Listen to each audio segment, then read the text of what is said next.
My boyfriend, Lucas Grant, is getting married. I was the last to know, and of course the bride isn't me. He had his arm around a college girl he just hooked up with and bragged to his buddies. Julia Reed. An old woman. It's been 7 years, who wouldn't be sick of her by now? And she's had an abortion. A life died in her belly. Filthy. The private room burst into laughter. Vivian White looked like a fragile little flower, nestled in his arms.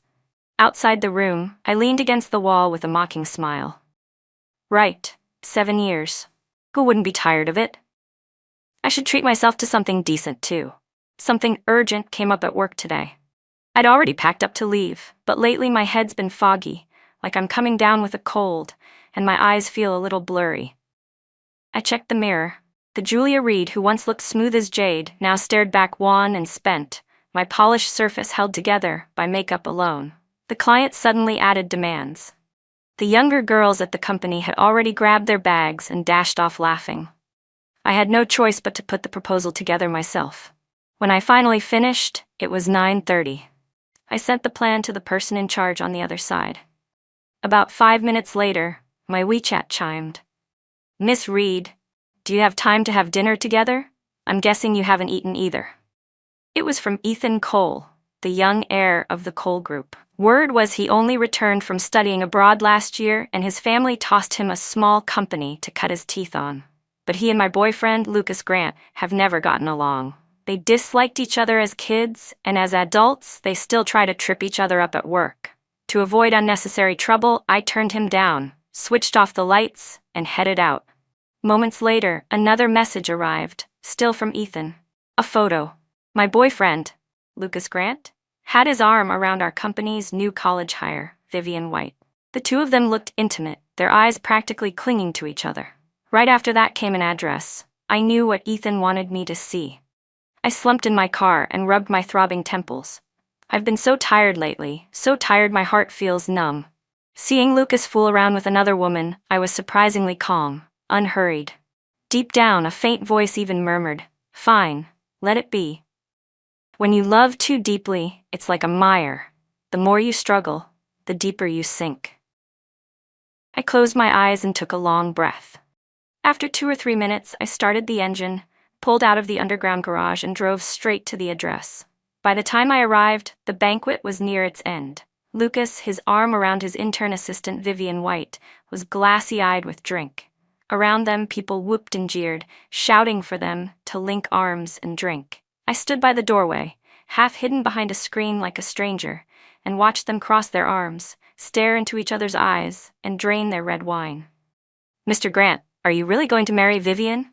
someone asked. Lucas grinned, riding high. "Yeah, Vivian's carrying my baby. I won't shortchange her." A flicker of smugness crossed Vivian's face as she leaned into him.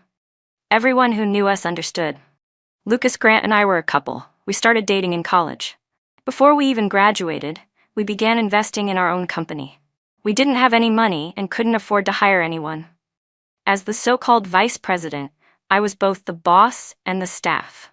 To be specific, the entire company was just Lucas and me. He handled things outside, constant schmoozing and drinking, while almost everything inside the company was done by me alone. Later, the company slowly took off and we finally had a little money in hand. 3 springs ago, when everything was warming and blooming, I told Lucas in a rush of joy that I was pregnant, that there was a tiny life tied to me by blood. I suggested we go get the marriage license first. I wanted to keep the baby. The moment he heard it, his face changed. That was the first time we ever fought. He snapped and called me a scheming bitch. "Julia Reed, did you get pregnant on purpose? Are you trying to use this clumsy trick to tie me down, tie down the company? I gave you shares and money. When have I ever shorted you a penny? And now you insist on saddling me with a child I'm not ready for, just to torture me." I stared at him, stunned, like I was looking at a stranger. Back in college, he chased me like a man possessed, layering on every kind of romance, good morning and good night messages, flowers, candles, milk tea, perfume, lipstick, handbags. He said that from the moment he saw me, he knew I was the one fate had picked for him. "Julia, do you know what love at first sight feels like?" he told me. "From the instant I saw you, it was like I'd been waiting 10,000 years. In this vast sea of people, we finally met again. Thank Buddha. When he said it, he pressed his palms together like a devout Buddhist. I threw myself into the sweetness and beauty of love. We started a company together, ran sales, built proposals, laughed together, cried together, made a mess together. Now there was a baby, our love's little crystal, and he wanted me to get rid of it. We fought hard. I even thought about having the baby on my own, but the next day he cooked porridge and coaxed me. Julia, let's end the pregnancy. The company is just starting to show promise. Right now we really don't have time to care for a newborn who needs round-the-clock feeding. Julia, could you really bear to let a child come into this world unprepared and suffer for it? I clenched my teeth. I didn't want an abortion. I argued with him, reasoned with feeling, reasoned with logic, holding my ground. A week later, I was suddenly gripped by unbearable abdominal pain. On the way to the hospital, Lucas told me, "Julia, I'm sorry. I still can't take on the responsibility of being a father. I can't just let a tiny life rush into my world when I'm not ready. I gave you abortifacients." I felt like lightning split my skull. My vision went black in waves. I wanted to confront him, to curse him, to hit him, but the pain in my belly was too much. And just like that, my baby was gone. I lay in the hospital, lifeless, for a week. No matter how gently, how sweet-talking Lucas was as he tried to soothe me, the company had piled up with work, and I couldn't ignore it. So I threw myself back into it. The tedious, hectic grind dulled the pain of losing the pregnancy bit by bit. And now Vivian White is pregnant, and he's going to marry her. Life is nothing if not cruelly ironic. The vows he swore still seemed to ring in my ears. He was inside, I was outside. A single folding screen stood between us, and it blocked more than just my body. I heard my name.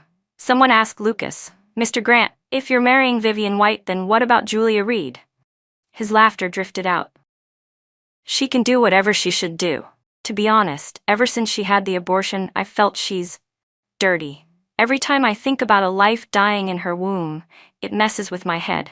I can't let my future child live in a filthy uterus like that." It seemed like everyone was laughing, the sound cutting into me. "Tell me, isn't she stupid? She was even getting ready to get married. I never agreed. She's been busy planning the wedding. I can't just let her run around for nothing. When the time comes, I'll do as I please and marry my little princess Vivian." I slowly backed away on my toes, like a Persian cat sneaking a bite, slipped around to a corner far from the private room, and wiped the extra tears from my face. I opened my phone and messaged Ethan Cole. "Mr. Cole, wanna get dinner together? Have you eaten?" First he sent me his location, then he wrote, "The chives are ready, waiting for you." I went into the restroom to fix my makeup. While I was there, a message from Lucas popped up. "Julia, something came up tonight. The guys are dragging me to karaoke, so I won't be coming back. Go to bed early." I was in the middle of blending my eyeshadow, freed a hand, and replied with a single word, "Okay." If this were before, I would have pressed him for details, asked who he was drinking and singing with, told him to come home early when he was done. I would have worried he might drink too much. "Drinking hurts your health," it was practically my catchphrase. Now everything feels strange. I don't even want to waste an extra word on him. Love is a weird thing. When you're in it, your gut is tied in knots. You can't forget for a second. If he was out drinking and having fun, I couldn't sleep through the night. I used to try to talk him out of it, but he always said, "Deals are made at the banquet table. How could I not drink?" I was such a fool. I thought whatever happened at those tables, even if there were women, was just going through the motions. He once told me, "Julia, don't you know my heart?" I truly didn't know what was in his heart, until now. Ethan Cole was at an upscale club next door. When I walked over, a server opened the door for me, and Ethan pulled out a chair himself. He gave me a huge bouquet of purple roses. I only smiled and set the flowers aside. The dishes with chives were already on the table. In the clean, clear glasses, the red wine flickered like fire under the warm light. "Mr. Cole, I've thought it through," I said, leaning back in my chair with a small smile. "I'm willing to sell you my shares of Harborwell Partners." Ethan's face lit up. "Miss Reed, I knew you'd sell them to me. It's just a small company. With the shares in your hand, all you get is a little dividend each month. Better to sell them to me in one go, take the cash, and become the chief financial officer at my coal group. Wouldn't that be great?" If you want shares of Origin Capital, we can talk about that too. I smiled, raised my glass to him, and said, Mr. Cole, I don't want shares of Origin, but I do want something else. As I spoke, I plucked a single rose from the huge bouquet and handed it to him. He stared at the rose in my hand, stunned for a moment. In his deep eyes, I caught a flicker of a tremor and a hint of panic. I'm planning a wedding, I said. Nothing too grand. I've already ordered the dress. I'm just missing a groom. Ethan Cole drew a long breath, took the rose from me, and said, Happiness came too suddenly. I thought getting you to join Origin Capital would be my greatest stroke of luck. I didn't expect an even greater blessing. I smiled lightly. I've been preparing for a while. I never played house as a kid, so let's play it now. I waited in my mind. Ethan and I are different. I can pull off a casual wedding, but he's the heir of the Cole Group. When he marries in the future, it will surely be to some well-bred society heiress. I can't tarnish his reputation. We don't have to invite guests, I said. Ethan waved a hand. How could that do? We won't make it a huge affair. Your timing's tight, but we can invite our mutual friends in the circle. I touched my glass to his. I've only prepared a wedding. I'm just short a groom. I don't care about the rest. Back when Ethan didn't know I was with Lucas, the first time we met, he made his admiration clear. And later he formally confessed to me. I smiled and told him I was 27, that I had a boyfriend from college and we were already preparing our wedding. When I said it, joy shone all over my face. I couldn't hide how happy I was. His eyes filled with heavy disappointment, as if something important slipped from his grasp in an instant. He sighed and said it just wasn't meant to be. For over a month, he didn't reach out. If our companies happened to coordinate on work, he handled it by the book. Until today, he invited me to dinner and gave me the information about Lucas Grant and Vivian White. My heart was a tangle of flavors. I couldn't tell what I was feeling. The red wine slid down my throat, sweet with a breath of rose and a faint astringency. It tasted like first love. In the days that followed, with Ethan's help, I rented an apartment. Like an ant moving house, I carried my personal things out of Lucas's place bit by bit. In a blink, the wedding was drawing near. After work that day, Vivian White stopped me in the parking lot. Manager Reed, she called to me anxiously. I need to talk to you. I kept my tone even. All right, what is it? She stroked her belly, bit her lip, looking like she was acting in a TV drama. I'm pregnant, she said. I gave her a cool smile. Congratulations, pregnant right after graduating college? Fast. She must have heard the sarcasm in my voice. She thrust out her proud chest and raised her voice. Manager Reed, it's Mr. Grant's child. Without giving me a chance to speak, she rattled on. Mr. Grant says we'll hold the wedding next Saturday. He wants you to hand over the dress to me first. These days, mistresses really are brazen and overbearing. I lifted my hand and slapped her hard across the face, then started the car and drove off, ignoring Vivian White's hysterical screams and curses. I knew the wedding was getting closer. Invites were already printed and had even been sent out. Lucas Grant was getting anxious. He wanted to come clean, but he needed an opening. He's always been proud and cares about saving face, so he would never bow his head to me and admit he was wrong. For the past month, he'd been out every night, coming home reeking of women's perfume, sometimes with suspicious red marks on his neck and lipstick smudged on his collar. Before, I would have lost my patience and questioned him on the spot. Lately, I've turned a deaf ear and a blind eye. With no other choice, he sicked Vivian on me. He wanted to confess, banking on the fact that I liked him, loved him, by having the mistress herself deliver the news. Based on how well he knows me, once the other woman swaggered up to my face, I'd inevitably fight with him. He's always calculating. Even if he meant to break up, he had to force me, push me to a dead end, make me kneel at his feet, and beg him to split so he could dump me cleanly, scoop up the new girl, and take over my wedding and everything that was mine. But I wasn't going to give him that chance. When I got back, Lucas was actually home. He sat on the sofa, composed and lofty, looking me over like a judge on a bench. Julia, Vivian just called me, he said, watching me change shoes in the entryway as he began his performance. I knew he was looking for trouble, trying to pick a fight, trying to force me to say the words, let's break up. I simply looked at him, calm and indifferent, as if I were staring at someone who didn't matter. What did she say on the phone? I asked with a deliberate smile. She's your assistant, probably calling about work. The implication was clear. He didn't need to report to me, and I had no interest in hearing it. After all, he'd always snapped at me before. Julia Reed, it's just work. Do I have to report everything to you? My words clearly displeased him. He yanked my arm, hard enough to hurt.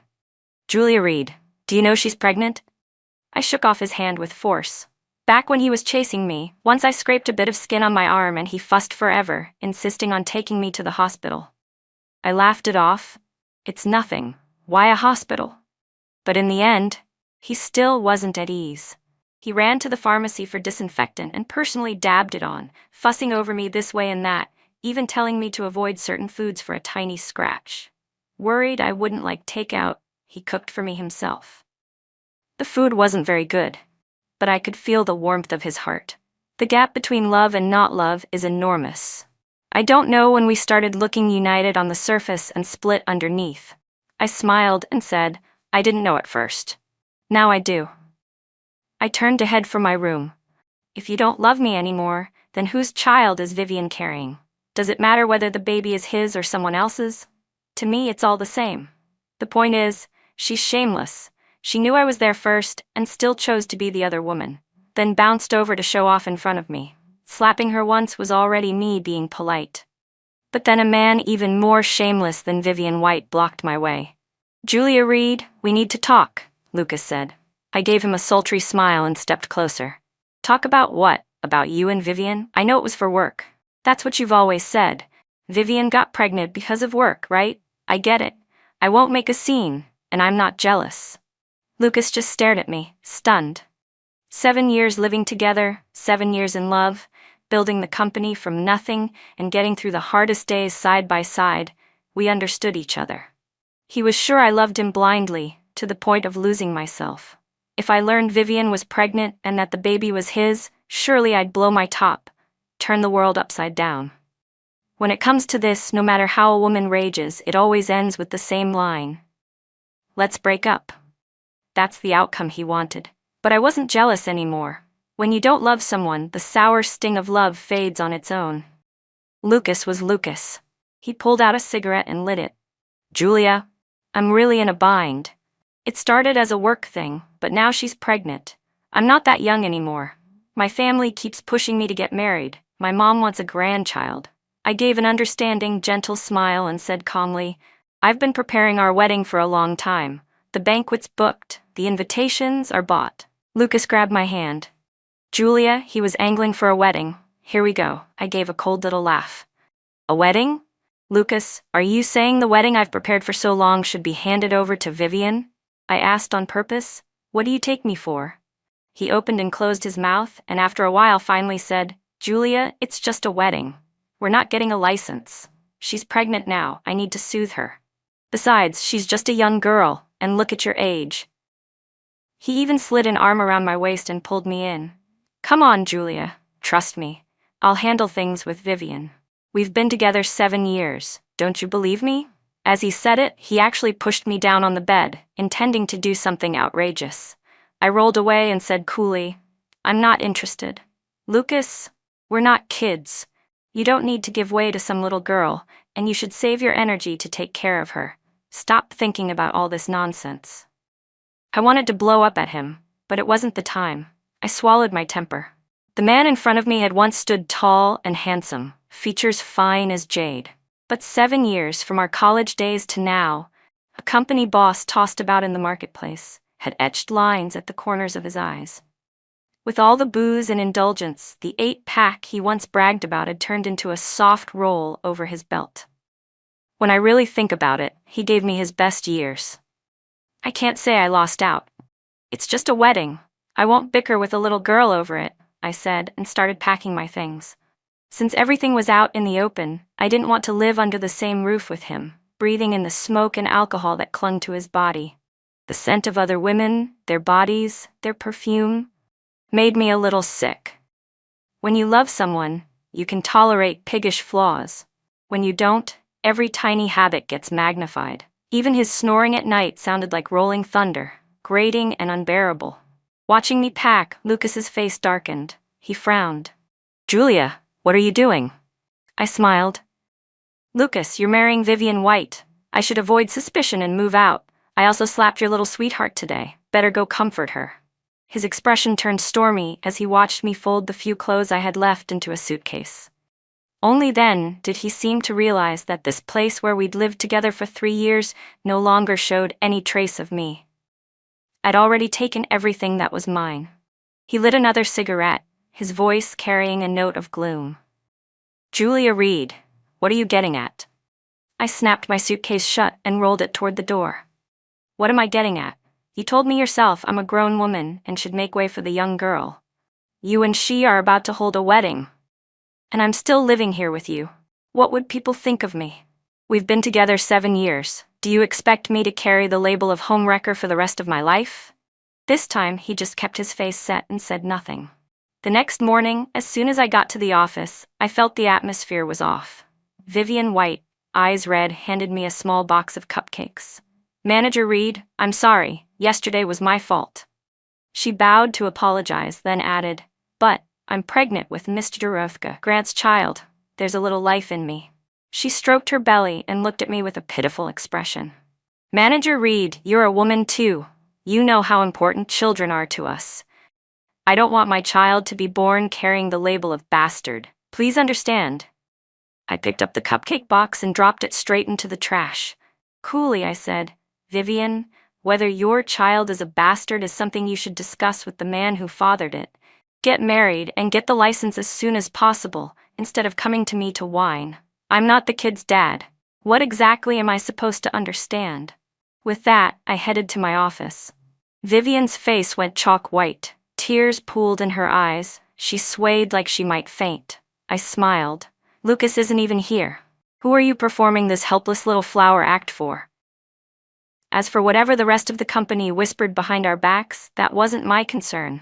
Even if I didn't fan the flames, people aren't blind these days. Lucas and I have been together 7 years, living together for 3, the wedding date picked, my dress already ordered. Now Vivian cut in, climbed into Lucas's bed, and not satisfied with that, is using the baby to claw her way up. So everyone in the office deliberately iced her out. Rumors about Vivian sleeping her way up have already multiplied, several versions, vivid as if they were there. With my personal mess mostly handled, it was time for business. I've poured myself into this company, working myself half to death and burning through countless nights. I've drafted every kind of proposal and written every kind of report. Now that the company's business is booming, someone wants to swoop in and pick the fruit? Not a chance. When I think about it, I can't remember the last time I rested. Sure, the company has holidays, other people can take them. Lucas can go drink and sing karaoke, enjoying the glow of his youth, while I worked myself to the bone for the company, for the deals. I kept believing I'd have both love and career in hand, only to find it was all a joke. I kept comforting myself over and over. Trials in this world are just the tangle of 7 emotions and 6 desires. I had the best years of Lucas's life. I didn't lose out. As for the company, who doesn't go through a growth phase? The day before Lucas and Vivian's wedding, I sent him an email telling him I'd sold my shares, that I was resigning, and congratulations on the wedding. Also, the most important point, I'm getting engaged tomorrow. I knew he wouldn't have time to attend, but I still sent him an invitation. Lucas lost his cool. He called and texted. I couldn't be bothered. When you love someone, even a single word from him gets dissected like a reading comprehension exercise. You search the spaces between the lines for the saddest scraps of warmth, the tenderness of love, hoping for threads to cling to. When you don't love someone, you don't care about any of his messages. You don't want to hear his voice or see his face. We held the engagement at a 5-star hotel. Because of Ethan Cole's status, we kept the guest list small. Most were my acquaintances. I felt both pathetic and ridiculous, cast off, toyed with, laughed at by Lucas, and now trying to use another man to salvage a little pitiful self-respect. It wasn't fair to Ethan. I apologized to him more than once and told him that if it bothered him, we could end this game at any time. He said he was grateful I'd given him the chance. His side didn't invite many people, but every guest was a heavyweight, and his parents even flew back from overseas. That made me feel even more awkward. What decent daughter-in-law meets the groom's parents at her engagement banquet? Thankfully, Ethan and I agreed on an engagement banquet instead of a wedding. Ethan told me that even if it was a game, he wanted it to feel more real, a bit grander. So the banquet was lavish, the entrance piled with roses. I put on the custom dress I'd ordered long ago and took Ethan's arm. In that sideways glance, I really saw it. His features were finely cut, his presence commanding. When I served tea to Mrs. Cole, I felt terribly guilty, but she handed me a fat red envelope and even gifted me a pair of heirloom white jade bangles. My guilt only deepened. Ethan introduced me to his relatives and friends and took me table to toast. Without exception, the elders pressed red envelopes into my hands. I was completely unprepared. There were so many that happiness felt like it was spilling over, too much to hold. But it was still a self-deceiving game. And then Lucas Grant burst into the engagement hall, and the air turned awkward in an instant. I hadn't cared at all. He treated marriage like a joke and treated me like a toy. Fine, I could treat him like a toy too. We were all just playing. But with so many of the Cole family's friends and relatives here, I was afraid Ethan Cole would lose face. He slipped an arm around my waist and murmured at my ear, "Julia, don't be afraid." My restless heart settled for no reason at all. Lucas Grant barreled up to me and reached to grab my arm, but Ethan blocked him. "Mr. Grant, can I help you?" Ethan smiled with perfect manners. "Julia told me you're getting married today. I figured you wouldn't have time to attend our engagement party." Lucas's chest heaved. The whites of his eyes were shot with red. His hair was a bit wild, his clothes wrinkled. He didn't look like he'd rushed over from a wedding banquet. I knew why he'd come. Yesterday I told him I'd sold my shares and that I was getting engaged today. He didn't care whether I got engaged. He cared about the shares in my hand. "Julia Reed, tell me," he panted, pointing at me. "This is all fake, right? You hired people to put on a show?" Yes, this was all fake. I'd hired people to put on a show. I was doing it to spite him. I could stop loving him, but that didn't stop me from wanting to make him furious. Ethan's voice warmed my ear. "Mr. Grant, do you take me for someone you can dismiss?" As he spoke, his arm tightened, pulling me into his chest, and he lowered his mouth firmly to mine. His breath surged over me, wrapping me layer after layer, leaving no room to breathe.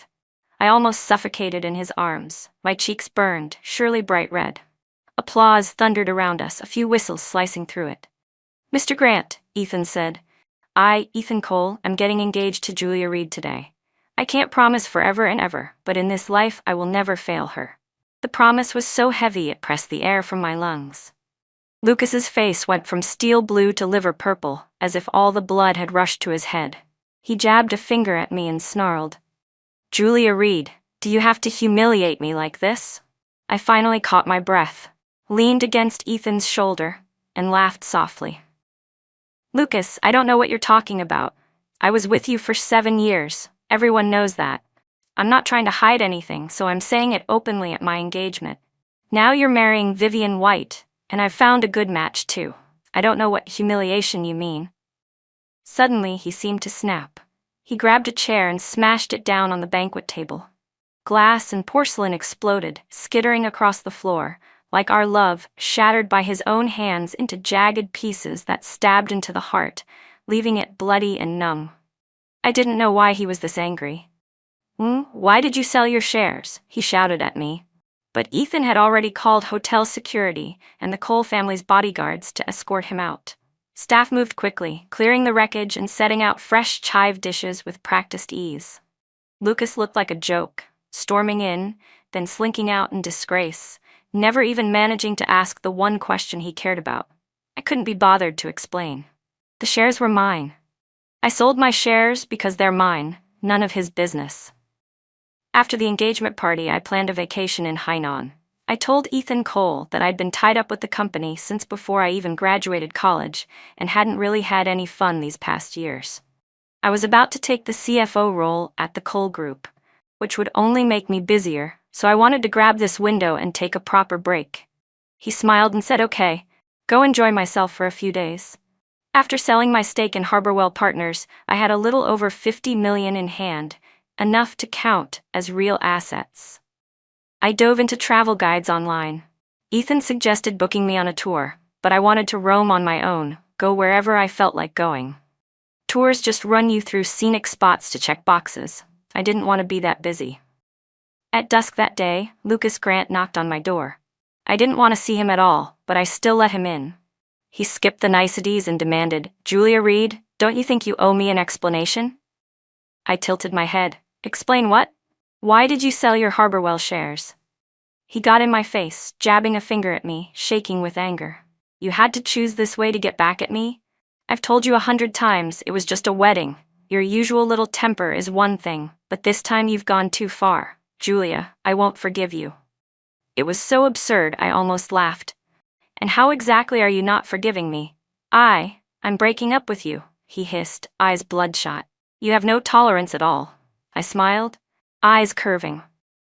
"Lucas, I know you treat marriage like a game, but at least try not to play it so half-heartedly. You and Vivian already have a baby on the way, the invitations are out, the wedding's set, and now you're telling me you want to break up? Sorry, I dumped you ages ago. You're only figuring it out now? I thought you were supposed to be some top student, no communication problems, right? Or did you leave your brain at home today?" He flung the teacup from my table to the floor. My pretty cup shattered into pieces. What a tragedy. He stared straight at me. Once this man stood tall and elegant like a jade tree in the wind. Now, there was only decay and fatigue. I could smell the rot on him. "Julia Reed, do you even know the Cole Group has always wanted to swallow Harborwell? You sold them your shares, now they can take control. Ethan Cole will never love you. Who do you think you are? And who is he? Do you really think your aging looks can seduce him? He just wanted your shares so he could take over Harborwell and ruin us." I honestly didn't know what point he was trying to make, on, and all of it dragging me down. I used to hope he'd spare some time to keep me company, just chat, even if it was petty complaints. Now every word out of his mouth buzzed like a big bluebottle fly, that hateful droning. So I cut him off. "Lucas, I know exactly why Ethan bought my stake in Harborwell, so he could take control and then push further. Whether he loves me is my business, not yours. Don't meddle. If you've got nothing else, please leave. You're in my way. And another thing, Mr. Grant, you're a man with a woman already. Mind your boundaries. Don't just show up at another woman's place. If you need to see me next time, make an appointment first. Don't barge in like this. We're not that close." At last, Lucas lost it. He shouted at me, "Julia Reed, you sold the shares. Did you ever think about me? What am I supposed to do? Don't you understand that without Harborwell I'm finished? My family won't have me. The outside world won't have me. Do you have to force me into a dead end?" This time I didn't hold back. I swung and slapped him hard across the face, then backhanded him with another. My palm stung. Only after I'd finished did I jab a finger at his nose and snap. "Lucas Grant, do you have any shame left? No, right? You never had any. As a collateral branch of the Grant family, they tossed you a company on the brink and kicked you out to fend for yourself." Sophomore year, something happened at Grant Group and the family split. Lucas was only from a side branch, not a direct heir. They dumped a failing little company on him, Harborwell Pharmaceuticals, and it was about to go under. He confided in me. I sold the apartment my father left me in Seaview City, brought the money in as capital, and took a stake in Harborwell. From then on, Harborwell and I were tied together. While other people enjoyed college, dating, shopping, catching movies, I worked myself to death for the company and still kept up with classes.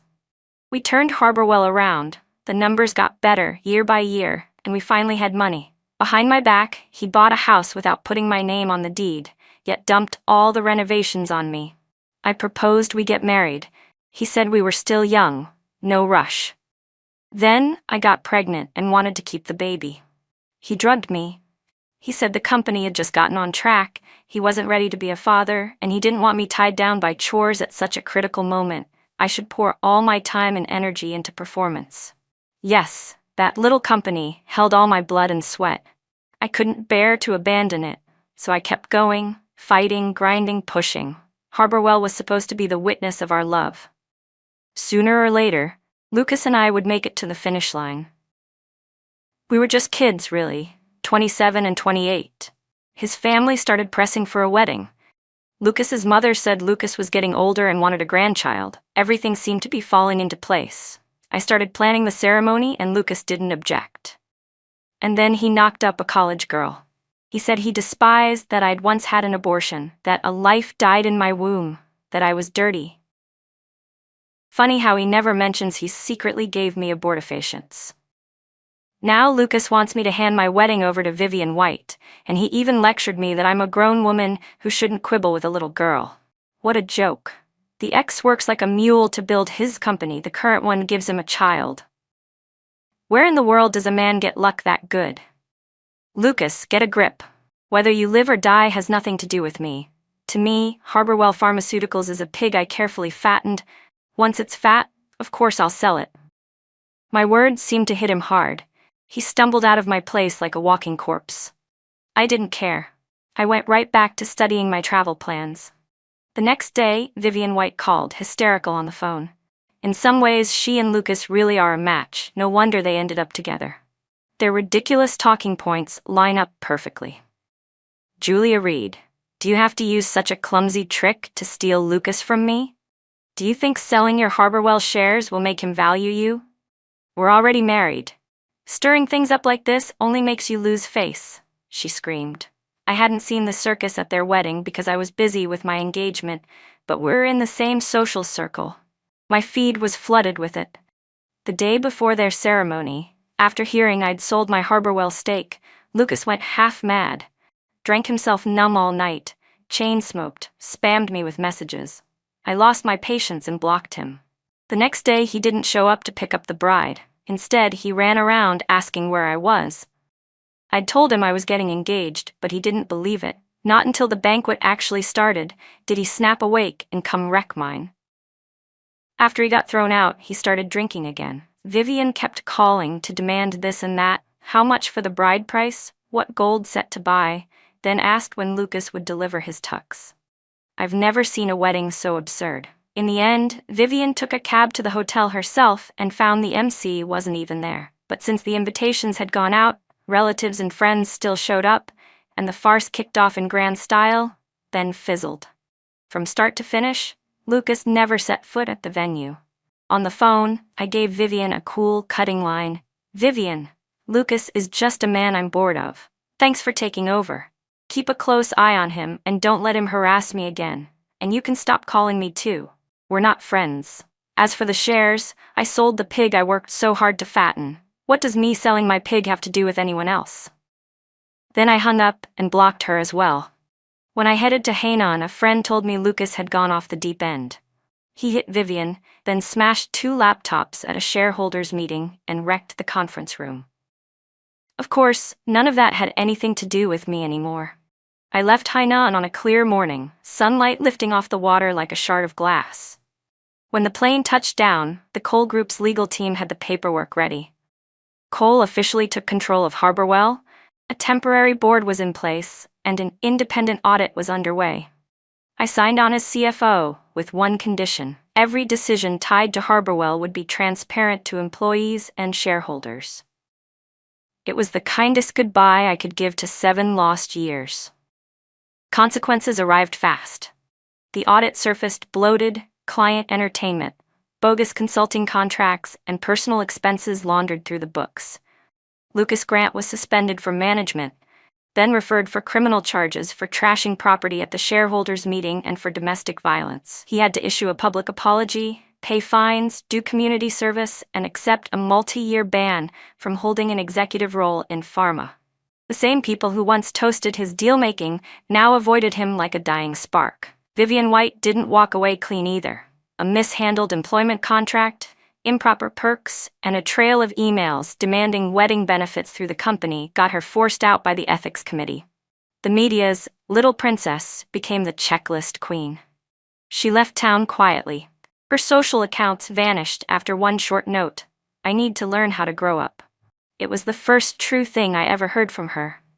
As for me, I gave the stage back to the work.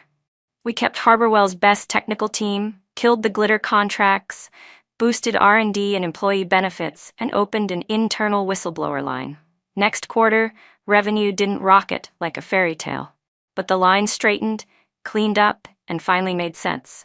Legal sent demand letters to partners who had been working off the books. No heroes descended from the sky, just ordinary people deciding to do the right thing.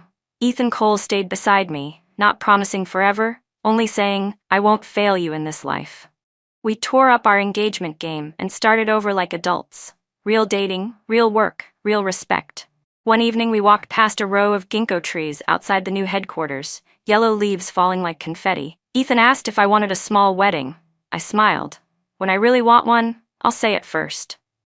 Lucas tried calling me once more before his hearing. I didn't pick up. Some stories deserve to close in silence. He paid with his reputation, his professional future, and most of all, with the obligation to face himself. Vivian paid with her job and a youth spent on the wrong bets. Justice isn't revenge. Justice is living with the consequences you chose. On year-end close, I emailed the whole company. We don't need miracles, just principles. Then I bought myself a solo ticket, no itinerary, no tour. In another seaside city, I caught my reflection in a storefront window.